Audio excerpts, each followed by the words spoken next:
दोस्तों, मैं ये बात से डिबेट कर रहा हूं, रमन मलिक भारतीय जनता पार्टी के स्पोक्स पर्सन और मेरे साथ में इस वक्त के.एस. रिंटू जी आम आदमी पार्टी के स्पोक्स पर्सन, ये फेस ऑफ में कि क्या ये लीगल था। And let me go to K S. Rintu ji. पहली चीज कि आपने जो पहला वायलेशन किया as per experts and as per law, वो सेक्शन 79 ऑफ द सीआरपीसी किया है और guidelines of the Supreme Court का वायलेशन किया है, जो डीके बासु 1997 के केस में सुप्रीम कोर्ट ने लिस्ट की थी। आपने ग्रॉस इलीगैलिटी कमिट की है, सेक्शन 79 सीआरपीसी का वायलेशन किया है। आप पॉलिटिकल क्रिटिसिज्म को एफआईआर के जरिए और पंजाब पुलिस के जरिए रोकने की कोशिश करेंगे? रिंटू जी जवाब दीजिए, 30 सेकंड, फिर उसके बाद रमन मलिक। ये देखिए, ये सारी चीजें जो लीगल एस्पेक्ट्स है, अगर कुछ वायलेशन लगती है तो ये कोर्ट में कंटेम्प्ट जाती, कोर्ट उसके यूपर कॉग्निजेंस लेता है, नोटिस देता है।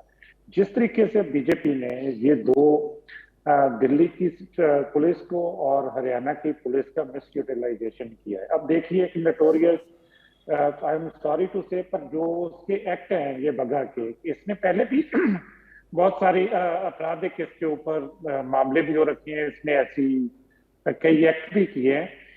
अब उस बंदे ने पंजाब की शांति में खलल डालने की कोशिश की, ऐसी स्टेटमेंट, ऐसे ट्वीट किए जिस पर सांप्रदायिक भावना जो बढ़ सकती थी, पंजाब की सेंसिटिव स्टेट है, तो कोई ना कोई प्रॉब्लम आ सकती थी। उस बंदे को 5 समन किए गए, वो पुलिस की इन्वेस्टिगेशन ज्वाइन नहीं कर रहा। प्रोसेस ये कहता है रिंटू जी, सॉरी आपने कहा कि ये लीगल है, प्रोसेस ये कहता है कि जब किसी भी दूसरे स्टेट से अगर आपको किसी की भी ट्रांजिट रिमांड लेनी है तो आपको लोकल पुलिस को कॉग्निजेंस में लेना चाहिए। पॉइंट नंबर 1, आप लोकल थाने पे as per Delhi police visit नहीं किए। सो अगर आपको ये कार्रवाई भी करनी थी रमन मलिक, तो ये जो कार्रवाई करनी चाहिए थी ये लीगली करनी चाहिए थी। सो पहला सवाल ये है कि due process of law follow नहीं किया गया, ये सवाल मैं पूछ रहा हूं। और दूसरा प्रिंसिपल क्वेश्चन मैं ये पूछ रहा हूं कि क्या एक ट्वीट के जरिए जान से मारने की धमकी को, इंटेंशन जान से मारने की धमकी का था? इस तेजिंदर बग्गा क्रिमिनल दैट उसको पंजाब पुलिस के 50 जो पुलिस वाले उठा के उसको सुबह घर से उठा के ले जाए? नहीं, देखिए बात रमन मलिक, रिंटू जी आपके पास आ रहा हूं, रमन मलिक को रिस्पॉन्ड करने दीजिए, फिर आप बोलिए। रिंटू, रमन मलिक। देखिए, सबसे पहले तो बात यह कि सिर्फ 79 सीआरपीसी नहीं, 41A, 41B, 50, 51 का भी वायलेशन है, ये सिर्फ 79 का नहीं है। दूसरी चीज, मैं आज बड़े स्पष्ट रूप से बोलता हूं, मेरे 2 स्पेसिफिक चार्ज हैं प्रदीप। ये ना सिर्फ एक nefarious activity by misusing a state police by a non-constitutional head of the state, ये उस प्रकार का प्रक्रिया है, क्योंकि ये जो पंजाब की स्टेट है उसका मुख्यमंत्री इससे चलता है जो दिल्ली में बैठा है, क्योंकि मुख्यमंत्री पंजाब नहीं होता लेकिन चीफ सेक्रेटरी किसी और मुख्यमंत्री को रिपोर्टिंग कर रहा होता है, हमको ये नहीं भूलना चाहिए। दूसरा मेरा स्पेसिफिक चार्ज, क्या अब अरविंद केजरीवाल जो आम आदमी पार्टी बनी थी उसके बहुत सारे संस्थापक सुन नहीं पा रहे रिंटू जी, एक सेकंड, नहीं आपने बहुत इंपॉर्टेंट पॉइंट दिए रमन जी। मैं डिबेट को इस वक्त, क्योंकि मेरे हिसाब से ग्रॉस इलीगैलिटी कमिट की है। रिंटू जी, मैं एक और सुप्रीम कोर्ट का जजमेंट, एक और जजमेंट पढ़ना चाहता हूं, Sandeep Kumar versus government of NCT Delhi, 12 दिसंबर 2019। इसमें प्रोसेस लिखा गया है कि जब भी वारंट को इशू किया जाता है तो पहली चीज यह है कि आपको इन्फॉर्म, जो पर्सन को आप अरेस्ट करने की कोशिश करते हैं उसको आपको पहले इन्फॉर्म करना चाहिए, उसके रिलेटिव से आपको मिलने देने चाहिए। दूसरी चीज यह है कि आपको लोकल थाने के पुलिस ऑफिसर को इन्फॉर्म करना चाहिए और उसका हैंडओवर सिर्फ और सिर्फ लोकल पुलिस ही कर सकती है। तो यहां तो दिल्ली पुलिस को आपने कॉग्निजेंस में लिया ही नहीं। So this is first procedure of law जो आपने नहीं कमिट किया, that is gross illegality. Point number 1, Rintu ji. अभी दोबारा बोलिए, मैं आवाज सुन नहीं पाया था। रिंटू जी, मैं आपसे ये पूछ रहा हूं कि आपने ये ग्रॉस इलीगैलिटी कमिट किया है क्योंकि सुप्रीम कोर्ट के judgment Sandeep Kumar versus government of NCT Delhi के हिसाब से अगर आप पढ़ेंगे तो आपको 2 चीजें करनी चाहिए थी। पहले तो अगर आप बग्गा को अरेस्ट करने के लिए जा रहे थे तो आपको उनको प्री इंफॉर्मेशन देना चाहिए था, क्योंकि ये जो केस था इसमें 7 साल से कम की सजा थी और अरुणेश कुमार जजमेंट के हिसाब से 7 साल की कम की सजा के अंदर आप फर्स्ट तो bail is a right, arrest is an exception, jail is an exception. Point number 1।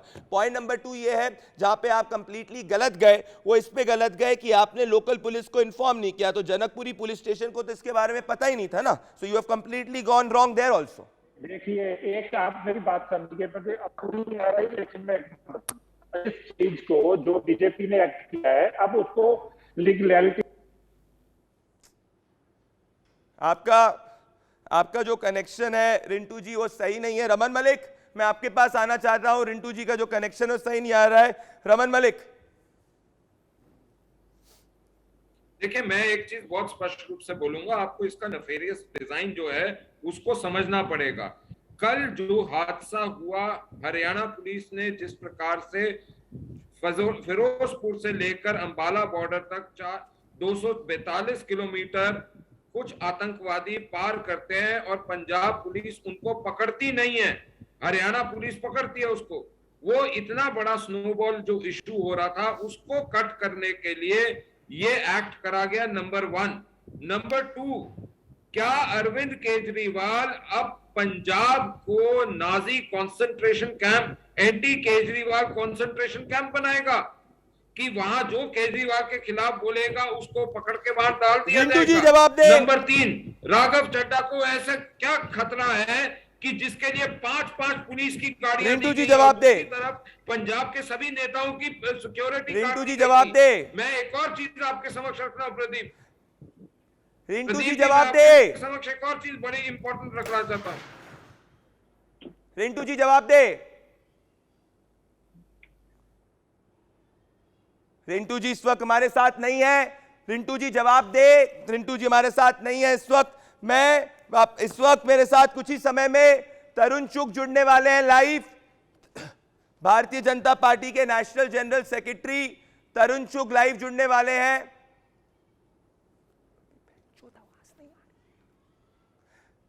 तरुण चुग मेरे साथ लाइव है।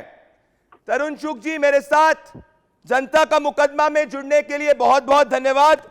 आप खुद पंजाब से आते हैं तरुण चुग जी, और इस वक्त आप भारतीय जनता पार्टी के नेशनल जनरल सेक्रेटरी हैं। अब जिस हिसाब से तेजिंदर बग्गा का अरेस्ट किया गया है, इसको आपकी पार्टी ग्रॉस इलीगैलिटी बुला रही है Tarun Chugh ji. Point number 1। Point number 2, Arvind Kejriwal ji की पार्टी से जब यह पूछा जाता है, वो कहते हैं कि तेजिंदर बग्गा ने समन्स को अडेयर नहीं किया और उनको 5 समन्स दिए गए, तो इसलिए पंजाब पुलिस विवश हो गई थी उनको अरेस्ट करने के लिए। इस पे आप क्या कहना चाहते हैं? ऐसा है कि मैं हैरान हूं कि झूठ बोलने का भी कोई पैमाना होता है। आपने किसी को नोटिस दिया है, तो नोटिस देने के बाद क्रिमिनल के साथ कैसा व्यवहार किया जाए, किसी के खिलाफ कंप्लेंट है तो कैसे व्यवहार किया जाए। इंडियन पीनल कोड है भारत में, क्रिमिनल प्रोसीजर्स हैं भारत में। आपने अगर उसके बाद, इसका मतलब you have to license to kill everyone. क्या आपको लाइसेंस मिल गया? आप बताइए ना। अगर आपने उस समय आपकी बात मान लेते कि आपने नोटिस सर्व किया, तो नोटिस सर्व करने के बाद क्या पंजाब पुलिस को अधिकार मिल गया कि वो अपने 50 हथियारबंद लोगों को कुछ वर्दी में कुछ बिना वर्दी में भेज दे और वहां जाकर जिसको चाहे जैसे चाहे कानून को ताक पे रखकर धज्जियां उड़ाकर अमर्यादित तरीके से, गैर कानूनी तरीके से उठा के ले आए? ये कैसा व्यवहार है? मैं पूछना चाहता हूं आपके चैनल के माध्यम से, उसका कसूर क्या था, अपराध क्या है? हार्डकोर टेररिस्ट आरडीएक्स के साथ पकड़ा गया है, हथियार पकड़े गए हैं, वो भारत के बाहर कहीं विदेश से हथियार मंगवा रहा था, वो आतंकवादी गतियों में सिलेक्ट है। तरुण चुग जी, आप कह रहे हैं, आप बेसिकली ये आरोप लगा रहे हैं कि सिर्फ और सिर्फ ये ईगो सेटिस्फैक्शन के लिए किया गया। पर वापस से मैं कहना चाहता हूं कि आम आदमी पार्टी ये कहती है तरुण चुग जी कि वो अरविंद केजरीवाल जी को जान से मारने की धमकी देने की कोशिश की थी और भगवंत मान को जान से मारने की धमकी देने की कोशिश की थी ट्वीट में, इसीलिए ये कदम उठाया गया।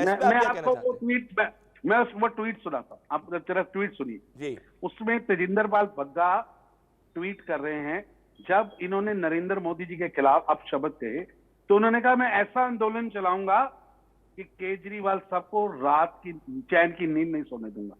क्या रात को चैन की नींद ना सोने देना ये मौत से, ये कत्ल करने की है? दफा क्या लग रही है इस ट्वीट पे? दफा क्या लगाई जा रही है? 153A यानी दंगा फैलाना, 506 जान से मारने की धमकी देना, 505 भड़काऊ भाषण देना। बताइए, क्या आंदोलन चलाना अगर अपराध है तो महात्मा गांधी इस देश के सबसे बड़े हमारे नेता, जिनको नोट पे भी छपा है, जिनकी फोटो लगाकर देश चलता है, तो क्या वो भी गलत थे? क्या उसके बाद यहां अन्ना हजारे बैठे थे, ये केजरीवाल सब खुद भूख हड़ताल पे बैठे थे, तो क्या इन्होंने जो भूख हड़ताल पे बैठे थे, तो क्या इन पे 153A लगनी चाहिए थी, 506 लगनी चाहिए थी, 505 लगनी चाहिए थी? इन्होंने भी तो 50 बार बोला था। ये तो एक राजनीतिक भाषा है कि मैं चैन से सोने नहीं दूंगा। और से हथियार तरुण हैं चुग जी, वो अब एक सवाल, तरुण चुग जी, आपने इस पर एक चीज कई लोग पूछते हैं कि देखिए ये वन ऑफ नहीं है। बंगाल में क्या हो रहा है कि बंगाल में जिनने भारतीय जनता पार्टी को सपोर्ट किया, जब सरकार वहां पे तृणमूल कांग्रेस की बनती है, तो हमने देखा पोस्ट पोल वायलेंस टारगेटेड हुआ, जिसपे कलकत्ता हाईकोर्ट को कहना पड़ा कि सीबीआई प्रोब हो सकती है, वहां पे स्टेट जो है वो फ्री एंड जस्ट प्रोब नहीं करेगा। हमने कुछ समय पहले देखा कि केरला के अंदर किस तरीके से आरएसएस के किसी वर्कर को हैक टू डेथ कर दिया गया था, पॉइंट नंबर 2। और अब हमने देखा कि पंजाब के अंदर जो है एज बीजेपी आपके खिलाफ एफआईआर हो रही है और आप लोगों, आपके लीडर्स के खिलाफ एफआईआर हो रही है। तो सवाल ये उठता है कि केंद्र में बैठकर क्या आप लोग कुछ नहीं कर सकते? Can't the Bharatiya Janata party at the centre with more than 300 seats सिर्फ आंदोलन करेगी, या इस पे कानूनी रूप से भी कुछ किया जा सकता है बीजेपी द्वारा? ऐसा है कि भारतीय जनता पार्टी संघीय ढांचे की सपोर्ट करती है और संघीय ढांचे का सम्मान करती है। लेकिन मैं हैरान हूं फर्स्ट इंफॉर्मेशन रिपोर्ट पर जिस तरह एक्ट किया जा रहा है, जिस तरह अभिव्यक्ति की आजादी को दबाया जा रहा है, जिस तरह राजनीतिक द्वेष के साथ काम हो रहा है, पॉलिटिकल वेंडेटा लिया जा रहा है, ये दुर्भाग्यपूर्ण है। इससे लोकतंत्र कमजोर हो रहा है। ये जो मूल भावना हमारे कॉन्स्टिट्यूशन की है, जो डॉक्टर भीमराव अंबेडकर जी ने हमें संविधान दिया, जो आजादी दी, जो अधिकार दिए, आज ये लोग सत्ता के लोभ में रहने के लिए राजनीतिक विरोधियों को शत्रु मानते हुए उन पर ऐसे प्रहार कर रहे। अरे हम देश चला है, सरकारें आती गई है, जाती गई है। राहुल गांधी जी 100 ट्वीट करते हैं, क्या सुबह उन पे पर्चा रजिस्टर्ड हो रहा है क्या? आप एक चैन से सोने नहीं दूंगा। अरे हमें कहते टॉलरेंस हमारे साथ खेलते थे ये लोग, इनसे पूछिए टॉलरेंस क्या है। वो रोज झूठे ट्वीट करते हैं, लेकिन ठीक है, ट्वीट का जवाब ट्वीट से देंगे, ट्वीट का जवाब ईंट से नहीं देंगे, गोली से नहीं देंगे। ये देश बैलेट से चलेगा, बुलेट से नहीं चलेगा। जो बहुत बड़ी बात बोल रहे हैं आप तरुण चुग जी, ये बैलेट से चलेगा। और जब कोई बुलेट, अगर कोई बैलेट के ऊपर अगर बुलेट को प्रेफरेंस देगा, फिर अगर कोई बैलेट के ऊपर बुलेट को प्रेफरेंस देगा, तब कानून अपना काम करेगा। इंडियन पीनल कोड, भारत का न्याय प्रणाली अपना काम करेगी और मेरे को अपनी न्याय प्रणाली पर, अपने इंस्टीट्यूशन पर, अपने कॉन्स्टिट्यूशन पर पूर्ण विश्वास है। और वो पूर्ण है और पूर्ण विश्वास है। मैं इस पर पूर्ण, और भारतीय जनता पार्टी का एक एक कार्यकर्ता इस पर पूर्ण विश्वास रखता है। लेकिन मैं हैरान हूं, कुमार विश्वास जो केजरीवाल साहब के सबसे प्रिय मित्र थे, आप थे एक प्लेट में खाना खाते थे, आज आप उन पर आपराधिक मामले, वो भी देशद्रोह के मामले दर्ज कर रहे। अरे अलका लांबा आपकी विधायक थी, कल तक आपका गाना गाती थी, आपकी मीटिंगों में बैठती थी, आप उन पर भी पर्चा रजिस्टर्ड कर रहे हैं। आप नवीन पर भी पर्चा रजिस्टर्ड कर रहे हैं। क्या साबित करना चाह रहे हैं कि केजरीवाल साहब के हाथ में जो पंजाब की पुलिस लगी है, उस पुलिस का प्रयोग आतंकवादी घटनाएं रोकने की बजाय उन हथियारों का प्रयोग, उन पावर्स का प्रयोग आप अपने राजनीतिक, मेरे जो तरुण चुग जी, जो आपके विरोधी हैं जी, उन पर करेंगे। मैं एक बात आपके चैनल के माध्यम से लोगों को बताना चाहता हूं। तरुण चुग जी, तजिंदर बग्गा दिल्ली के रहने वाले जी, तजिंदर बग्गा ने ट्वीट किया दिल्ली के रहने वाले मुख्यमंत्री अरविंद केजरीवाल के खिलाफ, पर्चा रजिस्टर्ड पंजाब में। आपने दिल्ली में एक भी कंप्लेंट की किसी पुलिस स्टेशन में जाकर? तरुण क्यों चुग ऐसा हो रहा है? जी, आपकी बातों से एक बात स्पष्ट आ रही है कि ये लड़ाई लंबी चलने वाली है और आप इस वक्त दो टूक कह रहे हैं। देखना होगा कि आम आदमी पार्टी इस पर क्या प्रतिक्रिया देती है, पर आप इस वक्त स्पष्ट कह रहे हैं कि जो आपके हिसाब से दिस इज इलीगल अनकॉन्स्टिट्यूशनल। मेरे साथ आप जुड़े भारतीय जनता पार्टी के नेशनल जनरल सेक्रेटरी तरुण चुग लाइव जुड़ रहे थे। दोस्तों, इस वक्त देखिए देश की जनता किस तरीके से रिएक्ट कर रही है। न्यूज लड़ेगा जनता का मुकदमा। मेरे साथ तेजिंदर पाल बग्गा के पिताजी जुड़ रहे हैं इस वक्त। तेजिंदर पाल बग्गा जी के पिताजी मेरे साथ जुड़ रहे हैं। मेरे साथ जुड़ने के लिए बहुत बहुत धन्यवाद प्रीतपाल जी। प्रीतपाल जी, सुबह एग्जैक्टली हुआ क्या था? क्योंकि आपने ये कहा मीडिया को कि पंजाब पुलिस के कुछ पुलिस वालों ने आपको घूसा मारने की कोशिश की। पंजाब पुलिस पहले आई है, इसकी जानकारी मेरे को थोड़ी बहुत है। और आज की जो घटना है, आज दो बंदे आके उन्होंने गेट खोला। मैंने गेट का नॉक किया, मैंने दरवाज़ा खोला, दो बंदे आए, मैं उनसे बात करने लगा। इतने में दरवाज़ा बाहर से फिर खोला गया और लगभग 15 बंदे अंदर घुस आए। अंदर घुस के उन्होंने तेजिंदर को पकड़ा और घसीट के ले जाने लगे। घसीट के ले जाने लगे। पहले ऐसी कोई घटना नहीं हुई थी, जब ये आए नॉर्मली थे। आज उन्होंने उसके साथ बदसलूकी की।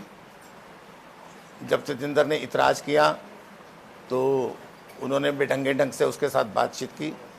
उसको जिसको पंजाबी में कहते हैं खिंच थ्रू, वो खींच के ले जाने लगे। और तेजिंदर ने कहा कि मैं पगड़ी बांध लूँ, उन्होंने कहा उसका मौका नहीं दिया। तेजिंदर चिल्लाता रहा कि मेरे को पगड़ी बांध लेने दो, लेकिन उन्होंने नहीं सुनी। ये पगड़ी के बिना ही वो तेजिंदर को बाहर खींच के ले गए, जो हमारे मर्यादा के अनुसार नहीं है, ये गलत हुआ है। पर प्रीतपाल जी, आपने ये भी कहा है कि आपको भी घूसा मारा गया था और आपको भी एक दूसरे कमरे में ले गया था और पंच मारा गया था जब आप वीडियो बना रहे थे, ऐसा आपने कहा।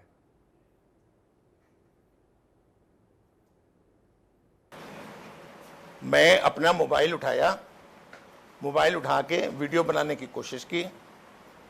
एक व्यक्ति मेरे पास आया, उसने मेरे को धक्का दिया, मेरे को कमरे में ले गया और कमरे में ले जाकर उसने मेरे से मोबाइल छीनने की कोशिश की।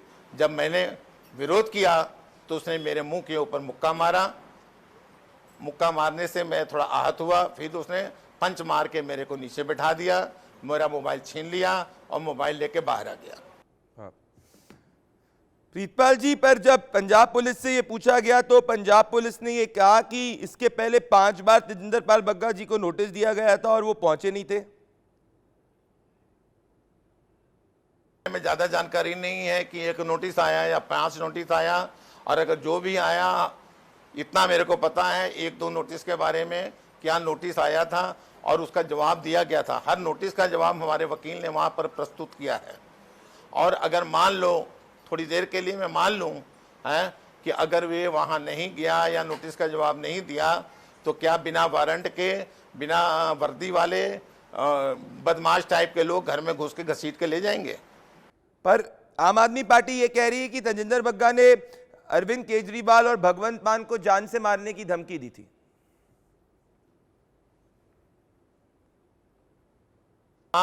झूठे और भ्रष्ट लोग हैं जो अपने आप को सिर्फ कहते हैं ना कि 100 बार झूठ बोलो तो लोगों को सच लगता है कि हम तो ईमानदार हैं जी, हम तो ये करते हैं जी, हम तो स्कूल की जगह कमरे बना के लीप पोत के पुराने मकान को नया बना देते हैं जी। इसके अलावा ये कुछ नहीं है। ये महाभ्रष्ट लोग हैं, ये पंजाब को बर्बाद कर देंगे। मेरे साथ आप प्रीतपाल जी जुड़े, मैं आपका धन्यवाद करना। मेरे एक और क्वेश्चन मैं लेना चाहता हूं आपसे जाते जाते कि अब नेक्स्ट कोर्स ऑफ एक्शन क्या होने वाला है आपका प्रीतपाल जी? जो आज हुआ है उसकी रिपोर्ट मैंने यहाँ थाने में लिखा दी है। आगे हमारे वकील जवाब देंगे, बताएंगे कि हमने आगे क्या करना है। मेरे साथ आप जुड़े प्रीतपाल जी, बहुत बहुत धन्यवाद, शुक्रिया। दोस्तों, मैं आपसे 3 बातें करना चाहता हूं। पहली चीज मैं आपके सामने सुप्रीम कोर्ट का Sandeep Kumar versus state of government of New Delhi judgment पढ़ना चाहता हूं, जो 12 दिसंबर 2019 का है। और ये जजमेंट मेरे सामने है और इसमें ये स्पष्ट रूप से लिखा गया है कि जब भी अगर कोई पुलिस मान लीजिए दूसरे स्टेट में किसी को अरेस्ट करने आती है तो उसको लोकल पुलिस को इन्फॉर्म करना होता है और लोकल पुलिस के कोऑर्डिनेशन से ही वो उसको ले जा सकती है और लोकल पुलिस ही उसको हैंड ओवर करेगी। तो पॉइंट नंबर 1, दिल्ली पुलिस ने कहा कि क्योंकि वो इसके बारे में बिल्कुल भी जानकारी नहीं थी जनकपुरी पुलिस स्टेशन को, तो क्या पंजाब पुलिस ने ये फर्स्ट रूल ऑफ लॉ और प्रोसीजर ऑफ लॉ को वायलेट नहीं किया। पॉइंट नंबर 2, जब मैं दूसरा जजमेंट पढ़ता हूं और ये जजमेंट बेंच चमलेश्वर रोहिंटन नरिमन का है और ये 2015 का जजमेंट है, जो Shreya Singhal versus union of India का जजमेंट है, जो 24 मार्च 2015 का जजमेंट है।